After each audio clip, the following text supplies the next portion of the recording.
Very excited. We have Darryl Praill with us here today. Darryl is a B2B marketer. He creates a lot of really great content on LinkedIn, as I'm sure you guys have seen. Really excited to have him with us today. So I wanted to just kind of set the stage just a little bit, and then we'll jump right in. Maybe go ladies first, kind of start with Ali. But as you guys know, over the past couple of months, we have been doing these sessions where we get candidates that are looking for roles in either sales or marketing. And we invite sales and marketing leaders like Darryl to join us. And we dive into the challenges that you guys are having in your job search. We look for ways that we might be able to apply some of the best practices that Darryl uses in his job every day to your job search. So would love to hear kind of everyone's take on that as we go, but maybe we can start with Ali, kind of more one-on-one. So know that you are interested in roles in marketing. Maybe bring us up to speed on some of the challenges that you might be facing, and then we'll go from there, kind of let Darryl lead it. Yeah, I guess my biggest challenge is like whenever I've been on like the job hunt before, I'm big on like traditional networking and being able to like go out and meet people and have, informational chats and coffees and, what have you. And now in this day and age, it's just like off the table, especially for me. I live in like Florida. So like it's really off the table right now. So yeah, I just like, I know LinkedIn's a great resource, but I don't know how to do it in like kind of like a natural way that doesn't seem forced, I guess is, Yep. So any tips on that would be much. Yes, I got a million of them. I got a zillion, not a problem. We can, and this is interactive, so we'll go back and forth on this. First thing, so I'm going to give you some tips on that, and then we can drill down. I want to compliment you on your LinkedIn profile, but it's also going to lead to where you can improve, which I think will help you here. All right. And by the way, is it Ali or Ali? I want to make sure I get that right. Yeah, like Ali. Okay. Gotcha. Yours jumps off the page as a storyteller. So when I read yours, it was right away, it was engaging. I was like, wow, like tell me more. So that was really good for you. You've done a wonderful job there. I literally, it was sent to me, Joe, Jeffrey, Ollie. So I saw yours last. And as I'm going through Joe's and Jeffrey's, and guys, don't worry, you get some good stuff too, but this is where I'm going to beat you up a little bit and compliment Ollie. You kicked ass. You used the featured section. The other two gentlemen didn't. And you had like content freaking everywhere, all of your things. And I'm like, sweet. So ironically, when I look at that, it feels like to me, your strength is probably comms, messaging, maybe a little bit of PR, but you're also, I can tell by your story writing style that you're to the point, you're concise, you're engaging. So you've got a real, style when it comes to wordsmith. And I loved your little subhead, marketing whiz, caught me off right away. I just loved that. It was like, boom, content creator, wordsmith, bing, bang, boom. You got me. You got my attention. So what does that mean? That means if you get me here, I'm intrigued, but you're not getting me here. And you know how I know you're not getting me here was because then I went and I did this classic, okay, activity, see all. I'm going to go look at your activity. And I don't really see it. I go to posts and I see one a month ago, one a year ago. Okay. That's it. Yeah. Well, like I said, I'm not used to. I get it. I totally get it. So I'm going to help you with that. And this doesn't have to end today just in this call. So you can ping me. I can critique. I can give you coaching. I can give you mentoring, whatever you want. All right. So here's the thing. All right. So let me just ask you some simple questions. When you see other people rate content, whether it's Twitter or LinkedIn or Instagram or Facebook, or you see it in writing and raised publications, do you ever sometimes go, damn, that was good? Or do you go, oh my gosh, that was horrible. What were they thinking? Just that right alone. Do you ever do that? I mean, yeah, on both accounts, yes. Okay, great. So why aren't you writing about it? You're the expert. You're a marketing whiz. You're a wordsmith. Why are you not taking that content and going, I love this article because... and too many people are missing the mark here. Or this article, or I just read an article, if you want to protect the innocent, I just read an article where they did this and that's a mistake and this is why. Are you doing this? Here's the top 3 things I saw in this article. Here's the top 3 negative things I saw in this thing. Do you, if you've got opinions, all you got to do is put them out there. Because if I was in a job interview with you, I would probably ask you these same questions. I would say, Ollie, what are the top 3 things you see content writers and comms professionals, what are the top 3 mistakes they make all the time? And you would say, well, Darryl, that's easy. It's A, B, and Z.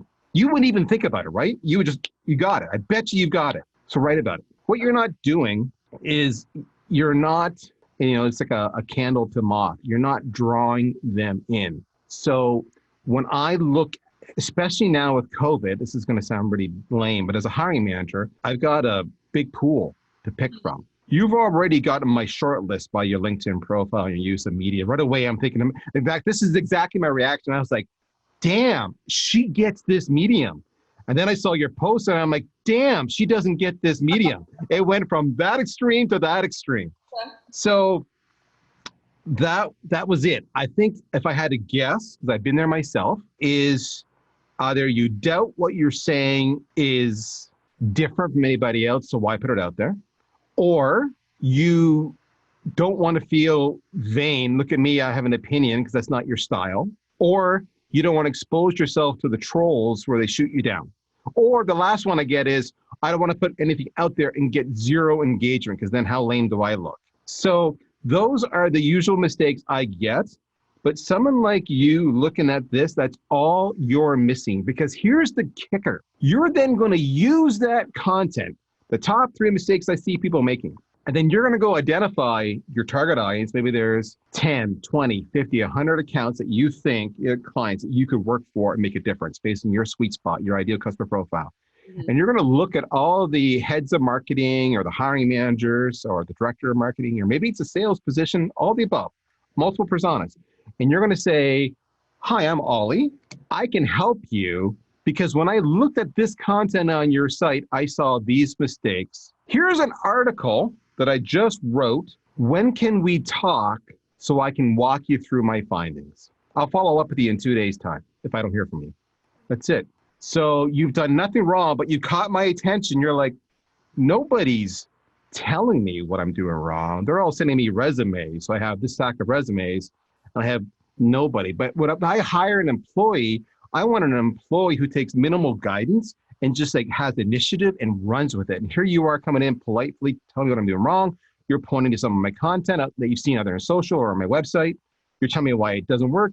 You're showing me that you've already written about this 2 weeks ago or 2 months ago. Therefore, you're a subject matter expert and you're chasing me down. So that means you understand the art of the chase, which when it comes to comms, whether it's getting a story or it comes to actually just trying to get, a case study or an ebook and you need subject matter experts, it's the chase, and half the time people don't respond. So right away, I got somebody here who can think, who can draw a conclusion, who can communicate to me as an executive and can chase me and has positioned herself as a subject matter expert. So the very content you're going to put on social media to attract people to you is what you're going to use then to target your target accounts so they come to you and check you out. That's the only way you're going to stand out. Otherwise, you're just another resume and a very, very big list of resumes. That's my advice to you, off the cuff. Yeah. What frequency would you say to post those articles? So minimally once a week, okay. But ideally twice a week. And the other part you need to do there is you need to comment on other people. So I looked at all 3 of you. So, Joe and Jeff, as you're listening to this, I looked at all 3 of your activity. And I looked at 2 things. I looked at what did you post? And I looked at how did you engage? So what I saw across all of you, if I saw engagement at all, 9 times out of 10, 99 times out of 100, it was either just a share or it was a comment about, way to go, right? Which doesn't give me any sight into you. But if you just said, love this article and this in any of your comments, and I love your position, I love your statement, and this is why. So now I can see critical thinking. Or if I were to see, I really agree with your position on A and B, but I don't fully agree with you on C, and this is why. What I'm seeing are 2 things. I'm seeing a critical thinker, and I'm seeing somebody who's not afraid to engage in discussion, because really we all want the best. If I hire someone in my team, I don't want just a person who does, hey, Ollie, go do this. I want you to come back and say, Darryl, yeah, I know you told me to do this, but I think either you've got it partly right and partly wrong, or you've got it completely wrong, and this is why. So I want somebody to go and check me and improve upon my ideas or take the initiative. So I can see that both in your postings and I can see that in how you engage with other people. So for you, You may find it just simple. I'm going to write a blog post a week and throw it out there, or maybe on my website. I'll make it, or I'll make it a LinkedIn article. And then I could do a post about checking out my article. And then I'm going to see some engagement on other people, other writers. There's lots out there, right? In the sales and marketing space, especially in the comms side or in the email communications side. There's lots of influencers out there that you can get yourself in front of. And if you do that enough, if you engage with those people with substance like that, with an opinion, with a really well-formed, articulate, back and forth exchange of ideas, those people will take notice of you, and then they'll reach out to you and they'll like your stuff. And then your biggest fear is you have zero comments. You're actually going to start to get lots of comments because they comment on your stuff. So it's kind of you got to play the long game. Yeah. Whenever you post that stuff, you might not get a lot of engagement initially. That's fine. But if you engage with others, they'll engage with you. The other thing you can do for someone like yourself is, especially because you're in the comms game, is you can hook up with 10, 20, 30 other professionals in your space and create a dedicated amplification pod. So all it is a group message on LinkedIn. That's all it is. And every single time one of you posts something, you go to this little group message and you say, hey, I just posted this. Would love your likes and comments. And then so you go comment on their stuff, they go comment on your stuff. And then it looks like you're getting engagement, and you are. Yeah. But it's because you're supporting each other. Yeah. So think about the target audience you want to be in. If you can get some of those people who are already in that target audience and get them to be part of your amplification pod, then the hiring managers you want to get in front of are going to see you because they follow those same people. And when they comment on your article, I'll see you. So it's another back-ass way of getting in front of people like me that you want to target. So and it all starts out with social media and a blog or an article. And you can put it on Medium, you can put it on LinkedIn as an article, whatever, and then do a post. And then the other thing you can think about doing, because, I can see you've got a bit of a personality around you, a little bit of a smile. So a video once in a while, it's a wonderful thing where I get to see not just the written Ollie, I get to see the personality behind it. It doesn't need to be all the time. It doesn't need to be rocket science. It could be your phone, it could be a lame 60-second video where you're just throwing it out there. I got a question for you. I was sitting in the bathtub last night and I had this thought, right? A little bit of personal, a little bit of relational, whatever. And then, of course, it ties back to your post, which ties back to your article. So I get to see different aspects of you. But me as a hiring manager, again, what I'm seeing is, not only does she understand the written word, she understands the power of video to connect with her audience. So because when I look at writing, it's all about establishing a connection with the audience. That could be writing, that could be video, that could be something else. So what you're doing is you're sending very subtle cues that I get it. I understand my audience. I know how to connect with them. I'm a personality. I have an opinion. I'm a smart person. I'm a funny person, damn it. Get to know me. So that kind of stuff would go a long ways. Have I gone way too long? Did anything I say scare the hell out of you or make sense, or am I off base? I mean, yeah, it all makes sense. I honestly don't know why I didn't think of that. I guess I have a journalism background, so Yep. me, the first thing I was taught was to not interject my opinions on things. So I guess that's the programming that I kind of need to get past. That's right. Yeah. But the irony is, if you work for somebody, you're all about interjecting your opinions, right? Now, because you're advocating on their behalf, right? Yeah. My son's a journalist. He's a news anchor for one of the major networks here in Canada. So I fully get it. And I had the same conversation with him when he was going through school. I'm like, dude, you'd be a great marketer. You have writing skills, you have social media skills, you have video skills. And of course, his response to me was like, Dad, I don't want to be a marketer. Go away. Stop bugging me.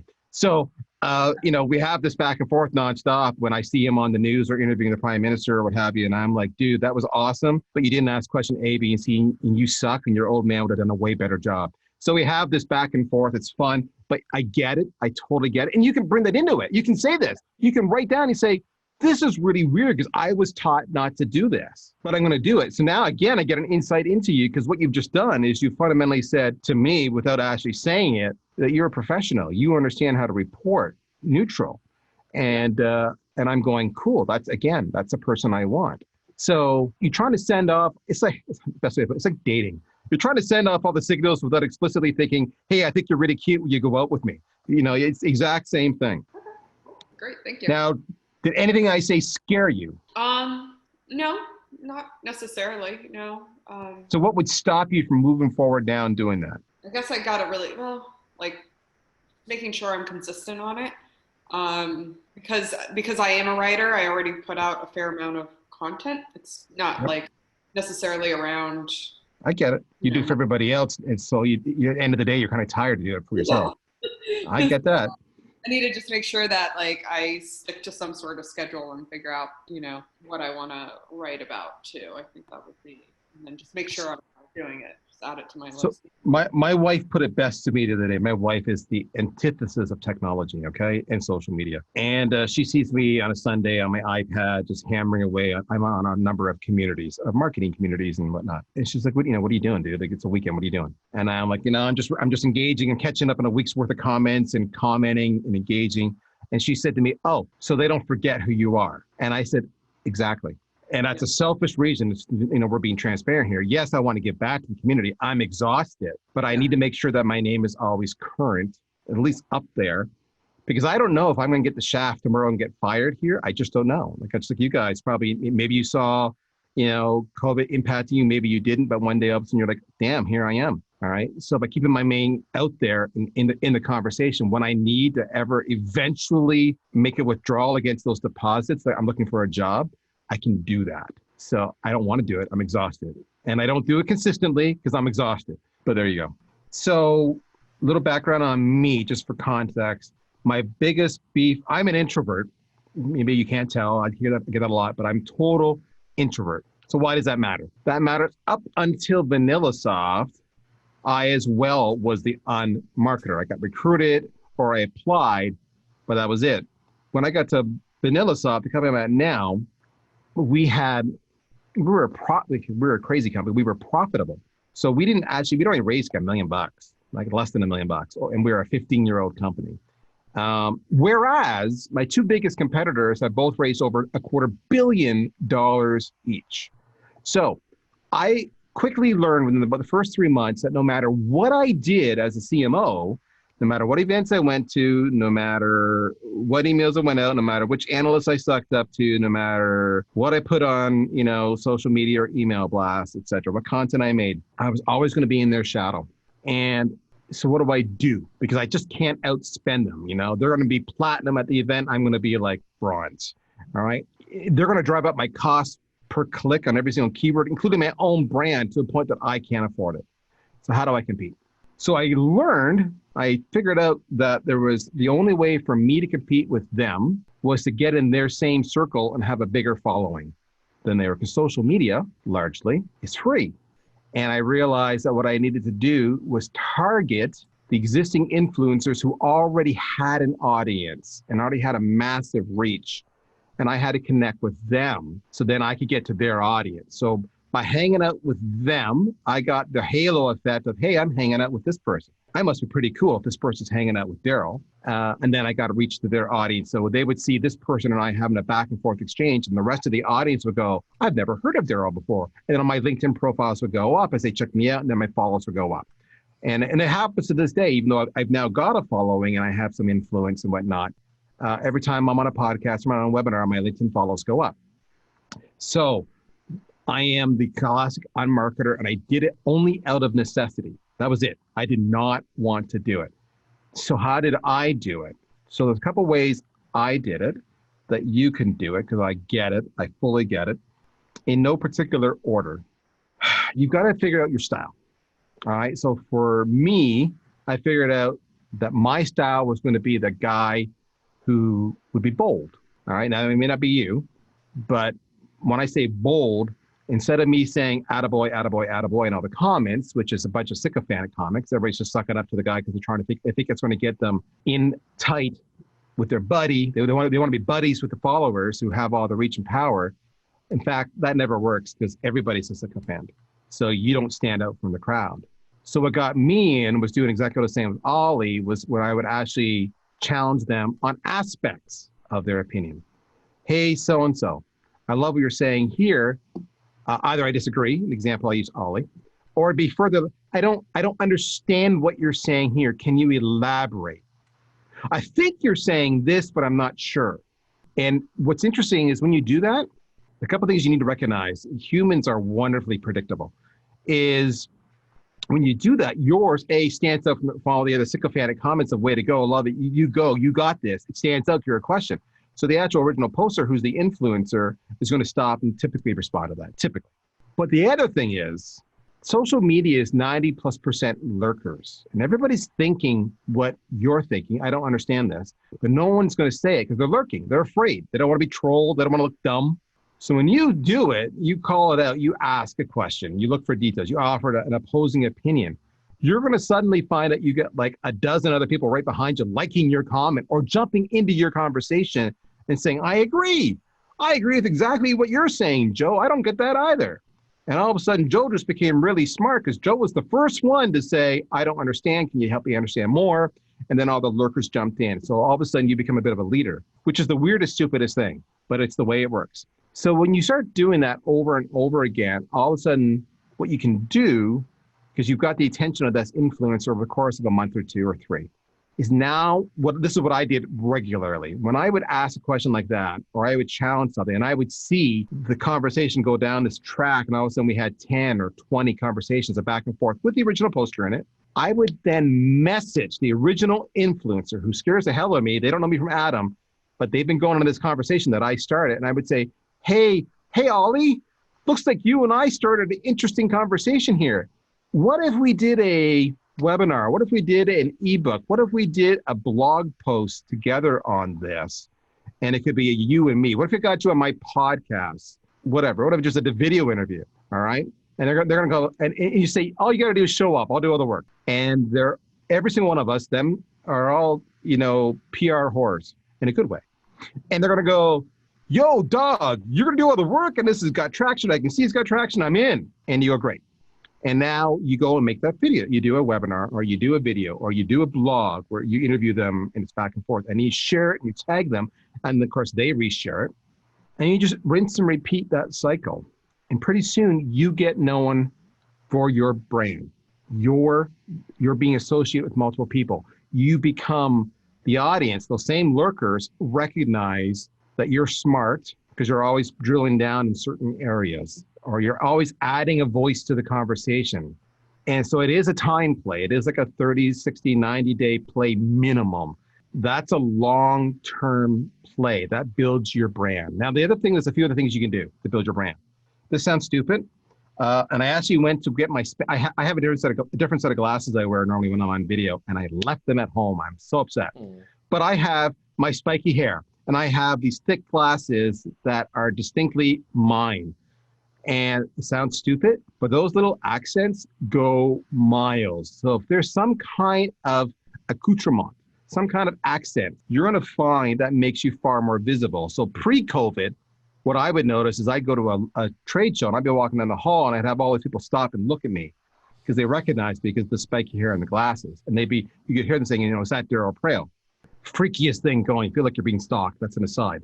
But it wasn't that I was distinctive looking as an individual. So those props made me stick up, especially in social media where there's so much on the timeline. Those kind of props, I've had others like Morgan Ingram, you may or may not know, I'm a big guy in the sales community. Forever, he had a hat. He always wore a hat. And now in the last year, he stopped wearing the hat because his base is so big. But in the opening year or so, that hat stood out. So for you to be that marketer, you need to understand who your audience is. You need to play in that circle. You need to be part of the conversation. You need to insert yourself into the conversation. You need to have some kind of props. You need to be the guy who actually sparks conversation. And then when you see there's a conversation taking place with other influencers, you need to reach out directly to them and say, let's do something together here.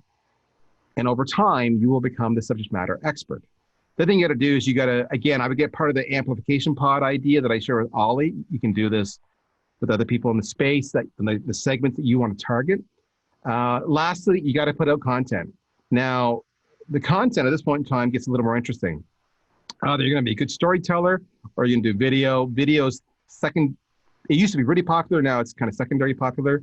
For me, video is my thing. I've not adapted to the storytelling thing. I've said, I'm just going to own video. Yes, I know the algorithm won't get me as much reach as those who are telling story without video. I understand that. But I do amazing videos. I'm blessed to have people who help me out with that.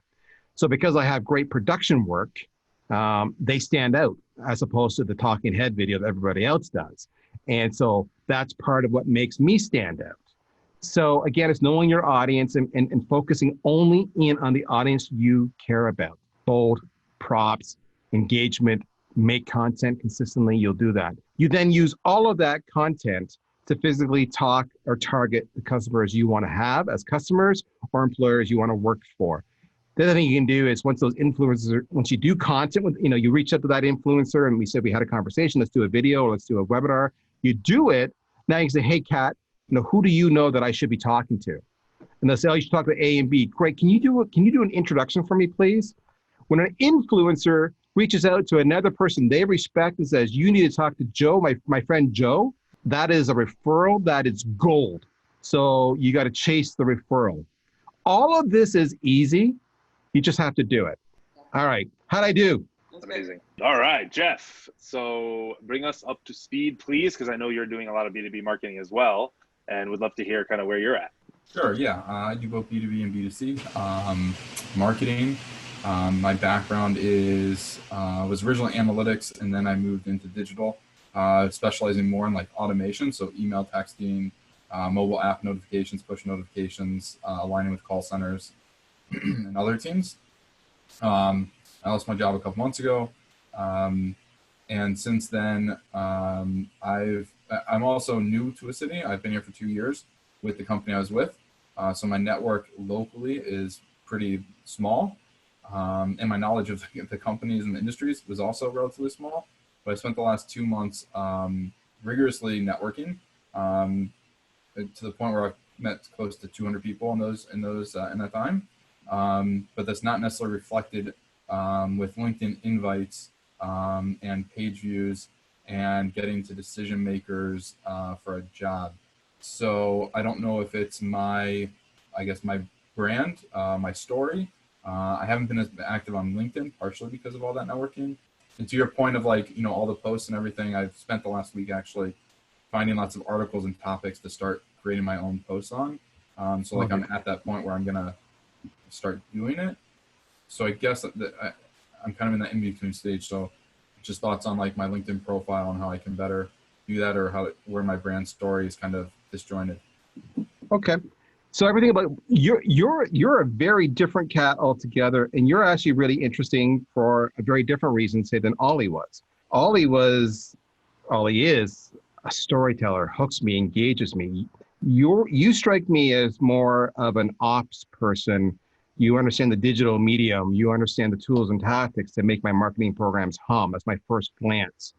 The reason I can really feel that. There's two things that jumped out at me when I looked at your little subheading. It was MarTech enthusiast. I loved that. That's not just me personally, because you gotta be passionate about what you're doing. And that was the second thing I saw was you were passionate about. You put it out there. You put it up in front and center, which is really interesting because you and I both know that there's no recruiter out there saying, and skill set MarTech enthusiast. So the fact that was up there front and center said, here's a cat who's really into the tech. So it's cool. The second thing that jumped out at me and I loved was multi-channel. Because for me to have success, what I'm looking for in any kind of this role is someone who understands all the different channels. So those things jumped off the page at me. When I saw certain things like digital transformation, strategy development, nurture, those are a little more generic terms. You have a chance here in your branding, kind of like what Ollie did with hers, where she was a marketing whiz, content creator, and wordsmith, to have a little bit of fun, like let your personality come out in there. So it doesn't need to be as long. When I look at your subhead and then I look at your about, I laugh because as soon as I saw your about, I'm like, oh, this cat's just keyword stuffing. He's just basically hoping every search engine, Indeed recruiter in the world finds him. He is so keyword stuffing. It's crazy. And then as I went through, I saw, your next experience, right? More your little laundry list, Salesforce, Marketo, MicroStrategies, branding, ROI. I'm like, you are so into the keyword stuffing, which is, I get what you're doing. The downside of that is that all I see are the keywords and I don't see you. So you could say less in your about, but make it more personal. And that's when I looked at this, I was waiting for a little more of you to come out. That's not a negative. All that is an opportunity. And it's not going to have a dramatic effect. It's going to tweak you. But it's kind of like in a sales call. Your first step in a sales call is to get the next sales call, which is to get the next sales call. Just like in a job hunt, it's to get your resume at the top of the stack, and then to get a first call, then a next call. It's the exact same way. So whatever you can do to fundamentally make sure that your personality comes out, because I can assume without much doubt that I could probably, if I have a need for an ops person or a digital marketer, that I could probably find 5 or 10 people like that met my minimum requirements. So right away in my mind, once I find those 5 or 10 people, let's just say it's 5, at that point in time, before I talk to anybody as a hiring manager, I'm already stack ranking them. Well, who is the most interesting? Who's the second most interesting? Who's the third most interesting? So that's where your personality, a little bit of fun, a little bit of insights into you, a little bit of opinions, whatever it might be, comes out a little bit. I can stack rank you to say, okay, I got these 5, but I'm really looking forward to checking out Jeffrey. Jeffrey's, he's got me intrigued. So that's just one little thing. The other thing you can do is, again, taking a lesson from what Ollie's done, a little bit of featured content in there would be great. It can be a blog post. It can be anything you want it to be. But just sprinkling the media throughout would make yours stand out. So that's the thing, right? So whether you have an opinion on a latest and greatest feature that HubSpot or Marketo have released, or you have an opinion on some research that Gartner or Topo or somebody else has launched, or maybe it's an opinion or it's an observations from best-in-class people and how they respond to COVID, whatever, a written article to put out there. Because when I'm a hiring manager, I'm just looking, again, that 5 or 10, I'm looking at, okay, skills-wise, they appear to have the skills. Now, who are they? So that's the kind of thing, especially because you said multi-channel. So when you say multi-channel, I expect you to use multiple mediums as well. They kind of go hand in hand. So those are tweaks. Those are not, if you don't do it, you're not going to be dead in the water. Someone like Ollie, who's all about the story, that's more critical. Someone for you who's about the technology, not as critical, but it does show me you understand that the reason you're doing marketing automation, as an example, is because you're trying to promote content. So if I can see you understand content yourself, it helps me feel like you better understand the whole ecosystem of sorts. So that's the first thing. What I would love to see, and I don't really see it, I'm just going through again your profile again. I don't really see any dramatic benefit claims. I see a handful, but help me understand the impact you had. So I'm making this up. Transition from HubSpot to Marketo over the course of 90 days, involving the transfer of 1,000 landing pages, keywords, et cetera else. And subsequently had a increase on open rates, click-through rates, whatever, by X%, resulting in this much increased revenue, whatever. Any kind of benefits, whether it's digital marketing, what were some of the campaigns you did and the results? So baseline, you came in and did this, or recognized there was a problem, used this technology, got these results. Those kind of claims, and just short, pithy, kind of bing, bing, bing, bing. So I understand that you're not just a person who understands technology, but you understand why you're using the technology, which is a business reason, right? I only implement technology to gain efficiencies and productivity. That's why we put technology in, because technology for itself is a pain in the ass and expensive as hell. So I need to make sure that I roll out technology that I'm getting my ROI. So if I can see that you think like that, then right away, I'm like, okay, here's a strategic thinker. He understands the medium, the tech, but he also understands the objective, the ROI. He understands how to diagnose, etc. So those are some tweaks you may want to consider. Maybe a little less keyword stuffing, a little more personality, a little more you, and your little tighter, a little more concise on some of your write-ups. They're lengthy, and I skimmed them because I'm looking at your global marketing manager you had for a year at the Climate Corporation. You've got 4 substantial paragraphs there, and I just skimmed them. And the problem was I only now see we work to help 30,000 paid users engage, increasing renewal rates. Okay, by what? Help adoption. By what? To communicate with customers more frequently. To what effect? Right? So you've already got the basis of a story there. but give me the specifics. And the other part you got to realize is this LinkedIn profile. This doesn't need to be your resume. All this needs to be, just all it needs to be, is enough to hook me, to tease me, to say, I want to know more. So let me minimally get him on a first call, a first interview, just so I can have a one-on-one conversation with him. But this cat's intrigued me. So you don't need to be as thorough with some of your answers as you've been, especially because if I have hundreds of resumes I'm going through, I'm skimming. So make it skimmable for me.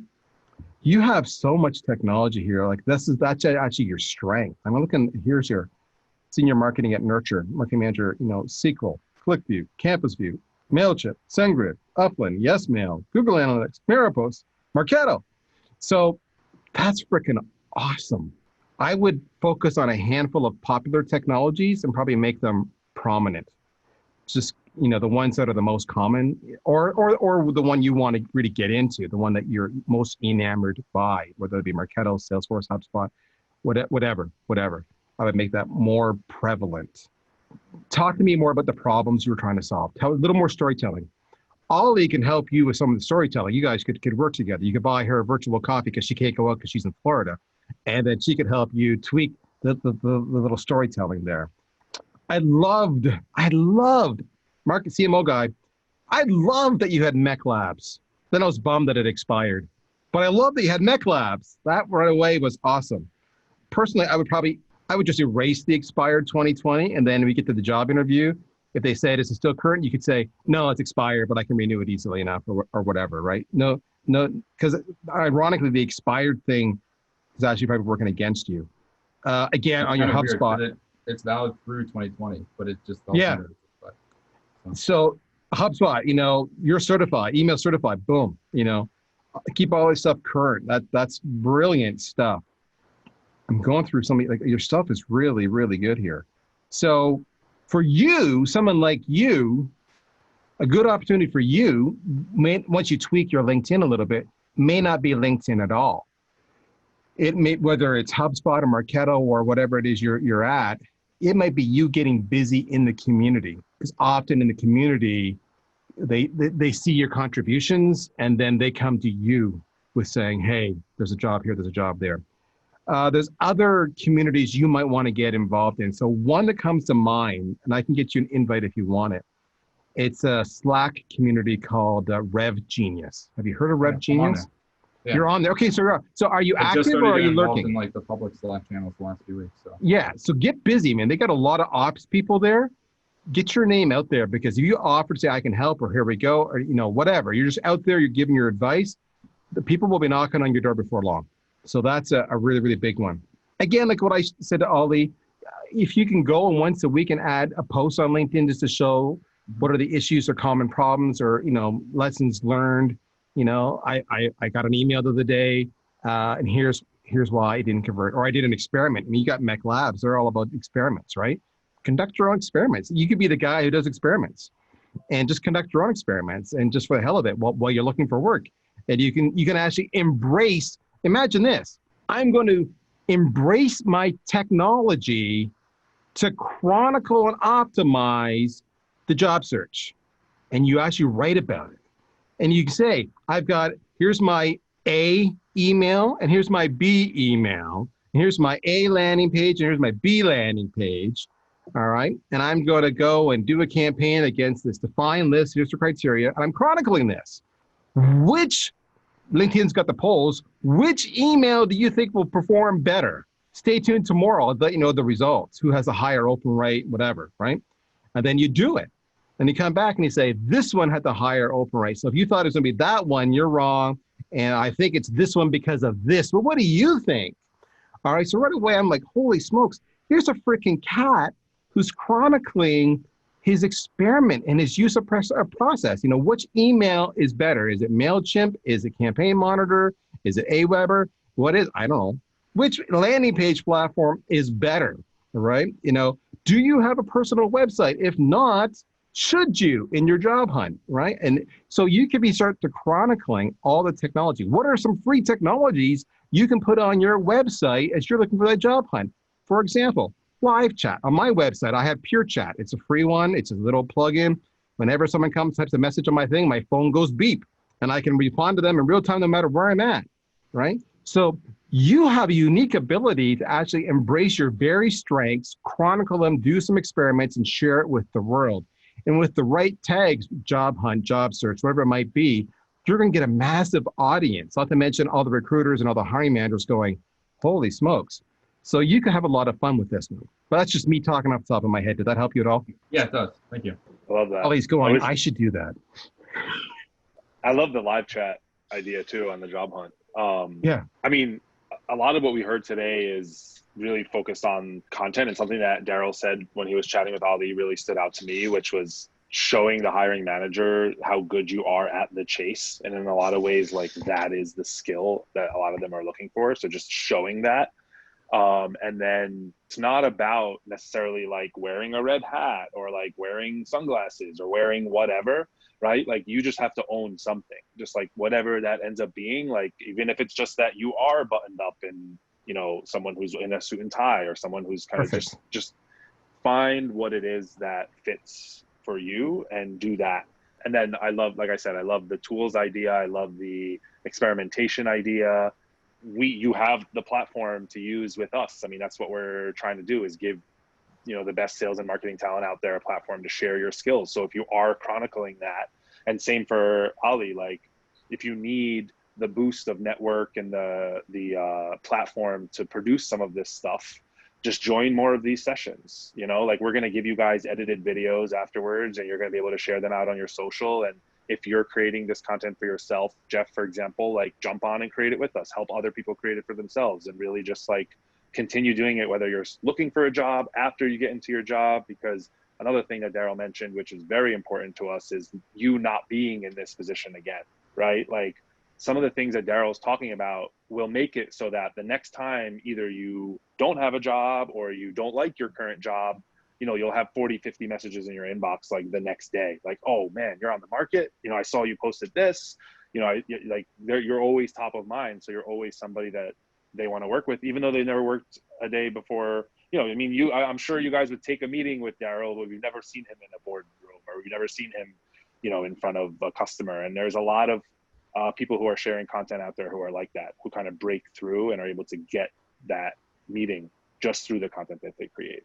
The one thing I'll share that makes you feel at all any better, as opposed to me sitting up here in my soapbox and being a moron, everything I'm sharing with you is because in 2006, I had been hired myself as a CMO and a new CEO to take this 25-year-old company and sell them within 3 years. We sold them within 9 months for a massive multiple. It was a big win. The number one company in the space bought us. Part of the reason they bought us was because they said, you guys out of nowhere started kicking our ass, and we had to buy you to get rid of the threat. So we're also not just buying the company, we're buying the management team. We want you guys to show us what you did. Boom, sale goes through. 30 days later, they fired all of us. We've all heard the story before. Here I was, 2006, sole breadwinner. My wife had taken a conscious decision that we come together for her to stay home and raise our kids. And not only was I fired, there was no severance. They gave me like a week, and I said, I'm an executive, I deserve more. And it took 4 years in court where we got that resolved. So I had no severance, I had no income, and it was unplanned. So everything I'm talking about here is based on personal experience. I never had my own website until that moment in time. That was when I said, okay, I need to market me. I need a website. I never used email or landing pages for myself until that moment in time. I never wanted to be in a position again that I didn't have opportunity, so that would happen to me again. I reached out to all my friends and I said, who are the companies I should be looking at in the region I was able to work in my community? There was 30 companies. I scaled it down to 11 that I thought were really interesting. They had enough money to afford me, they had enough funding, whatever it might be. I then targeted the head of HR, I targeted the CEO, and I targeted the CFO. I created multi-dimensional integrated campaigns of email and phone and digital landing pages. Me watching that little site visitor counter back in 2006 to know I had unique URLs, and I didn't know how to do any of this, and I had no money. So, you know, it all started off with me saying, well, what's going to stand out? And it was me posing like this That's when I first found Paint.net, a free Windows, because it was free, a paint program. And I put a white box in here on this image I took of this JPEG my wife took of me. So, and then I was able to put custom messages on there that said, hey, Ollie, go to darrylpraill.com/Ollie to learn how I'm going to make your life 10 times better, whatever it might be, right? So now I had a custom URL. And I knew that you were the only one to get it. And I put this in a coffee cup from Starbucks. I pre-bought cups. I pre-bought coffee coupons. I could in those days, before COVID, obviously. And I invited them to coffee meetings. Coffee's on me. And even if you don't meet up with me, you still have a coffee coupon. You know, I sent the packages in a 6x6x6 cube because I knew that the CEO would have gatekeepers. And I knew as an envelope would come in, they would just open it up and give the contents to the CEO. But if something was a funky shape, the gatekeeper would literally walk it in to the CEO and say, what's in here? I want to know. All right. And they would open it up and there would be the coffee cup with my handwritten note, with the coffee coupon, with that photo that I took to Walmart and I put it on for 29 cents per photo. And I sent it 2-day FedEx because I couldn't afford 1 day. And I sat and watched it get tracked on the FedEx system and note it as delivered. And then I watched my digital counter until the site visit went up +1. So I knew somebody, there's only one person I sent this to, had gone to that web page. So I picked up the phone and I called them. So those 11, I had 7 CEO interviews. I had 4 job offers. All right. Now that was many years ago. I understand that times have changed. I share this with you only so that you understand that I've been in your situation. And what I speak, I have some personal firsthand knowledge. I feel your pain, but I also know that's what I had to do to get myself to the front of the line and bypass everybody else that was stuck on the head of HR's, screening pile. So I feel your pain. These are different tactics you can do in the year 2020. My program still works. There's a book you may want to consider. It's a little dated now, maybe 5 or 6 years old, but it's a 3-time issue best-selling book. And it's called Guerrilla Marketing for Job Hunters. And it's crazy. It's phenomenal good. It goes into all these guerrilla tactics you can use, which are almost what I was describing. In fact, mine is chronicled in there. It's referred to as the coffee caper, to stand out, just to stand out, to get attention. Maybe one of those will inspire you or not. But a classic case is this. This is one of the things in the book. Maybe you've got a job interview coming up. You managed to get an interview. So before you take the interview, you go to LinkedIn and you find other people who used to work there, maybe in a related role, same department. And you message them or connect with them and say, hey, I have a job interview coming up. Can I pick your brain? You pick up the phone and you say, so what do they like to work for? What are their challenges? What are the issues? Who are the personalities? So now when you get in the job interview, you're just that much smarter and more informed and in tune with your messaging compared to all the other applicants, right? In fact, you could even say, I was talking to Susie or I was talking to Billy, and they thought my skill sets would be a good fit for you here. So you could even ask them, hey, Susie, Billy, would you, who are the people beyond the hiring manager that I should be talking to help influencing the decision? Oh, it's Bobby, it's Karen. All right, so now I'm going to send connection requests to those guys and say, I'm coming in for an interview. What do I need to know? Susie or Billy referred me and said, you'd be the one to ask these questions to. So again, these are all different guerrilla tactics that others have used, and they're chronicled in Guerrilla Marketing for Job Hunters that are pretty neat and different, and some may apply to you. But I've been there, that's all I'm saying. Love that. Amazing. Well, thank you guys so much. Thank you so much, Darryl, for jumping in, Jeff and Ollie for being open to trying something new. Look out for the videos, like I said, and really appreciate you guys. Have a great day. Good luck, guys. Please, if you have any questions, I'm on LinkedIn. You know where to find me. All right, I wish you much success. Thank you. Amazing.